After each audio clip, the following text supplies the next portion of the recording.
Nanterre, les CRS sont intervenus hier à Nanterre pour évacuer un amphi.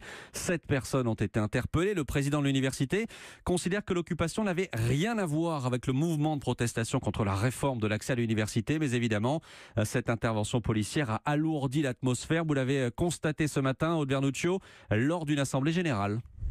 Oui, d'autant que les amphis ont rouvert leurs portes, mais sous surveillance. À quelques centaines de mètres de l'université, 12 camions de CRS attendent pour suivre la situation. Étudiants, profs, personnel administratif, ils sont plus d'une centaine réunis en assemblée générale, tous encore sous le choc, comme en témoigne Sabine, une enseignante qui a assisté hier à la scène. Nous étions une vingtaine, ils nous ont encerclés, ils se sont mis 2 rangées devant nous et nous ont interdit de bouger. Ils ont commencé à sortir les étudiants de la salle qui étaient, je répète, assis par terre en rond en train de discuter.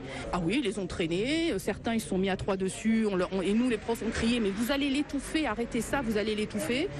Se dire que pendant 1h30 on assiste impuissant à nos étudiants qui sont en train de se faire taper, je pensais même pas ça imaginable dans une fac en 2018.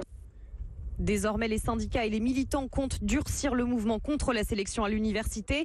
Ils demandent aussi la démission du président de la faculté et d'autre part l'arrêt des poursuites à l'encontre des 7 personnes arrêtées hier. Certains étudiants comptent d'ailleurs protester devant le commissariat de Nanterre. Aude Vernuccio en direct de Nanterre pour Europe Midi. Bonjour Virginie Salmen. Bonjour Maxime. Spécialiste éducation ici à Europe 1. Virginie, combien de facultés sont bloquées aujourd'hui ? Alors le mouvement semble se propager depuis hier indéniablement quand on fait le décompte.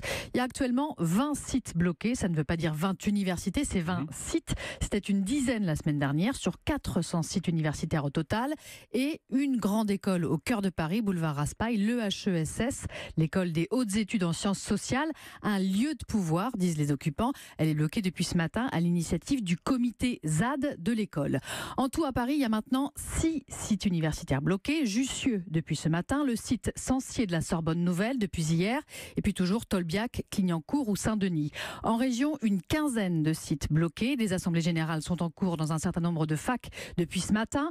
À Lille, par exemple, la poursuite de la grève a été votée à nouveau aujourd'hui et les étudiants ne réclament plus 10 sur 20, mais 12 sur 20 pour tout le monde, compte tenu des perturbations. Information de notre correspondant Lionel Gougelot sur place.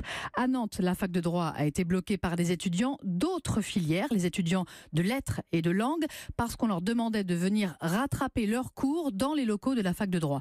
Donc au total, on a 6 facs entièrement bloquées sur 75 en France, 20 sites différents et une grande école parisienne. Voilà pour ce point complet. Merci Virginie Salmen.